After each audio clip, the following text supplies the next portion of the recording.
बच्चों, आज हम पढ़ रहे हैं कक्षा 2 का संस्कृत, जिसका पाठ है पाठ 7। आइए पाठ 7 की ओर बढ़ते हैं।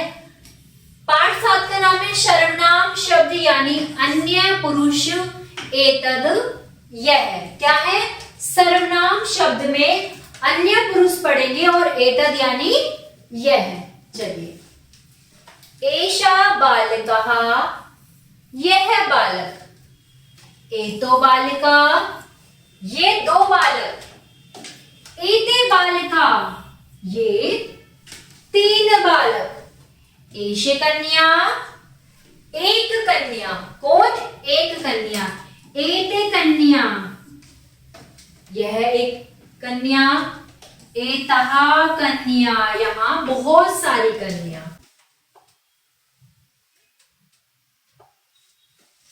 एतत् फलम, एक फलम, एतो फले, दो फल, एतानी फलानी, यह है बहुत सारे फल। तो प्यारे बच्चों, यहाँ पर आपको बताया गया था एक वचन, द्विवचन और बहुवचन के बारे में बताया गया। चलिए, इन्होंने क्या कहा, इन्होंने याद रखने लायक कुछ हमें बातें बताई हैं। चलिए उन्हें पढ़ते हैं। जो शब्द संख्या के स्थान पर प्रयोग किए जाते हैं वे सर्वनाम कहलाते हैं। कहाँ? जो शब्द संख्या के स्थान पर प्रयोग किए जाते हैं क्या कहलाते हैं? सर्वनाम कहलाते हैं। सर्वनाम के तीन भेद होते हैं। पहला अन्य पुरुष, दूसरा मध्यम पुरुष, तीसरा उत्तम पुरुष। सर्वनाम शब्द के तीन वचन होते हैं।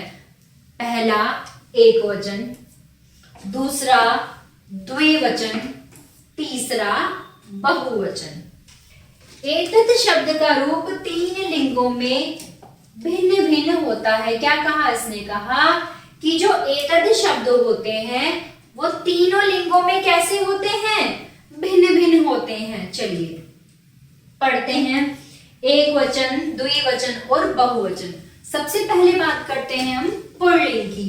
पुल्लिंग में एषः, द्विवचन में एतो, बहुवचन में एते। स्त्रीलिंग में आ जाते हैं एषा, एते, एतः।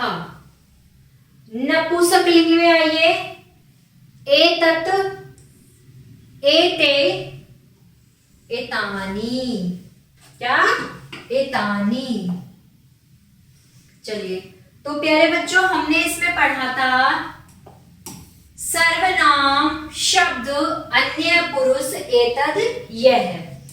तो इसमें आपको सर्वनाम के बारे में बताया और सर्वनाम के बारे में मैंने आपको बताया कि संख्या के स्थान पर प्रयुक्त होने वाले शब्द क्या कहलाते हैं? सर्वनाम कहलाते हैं।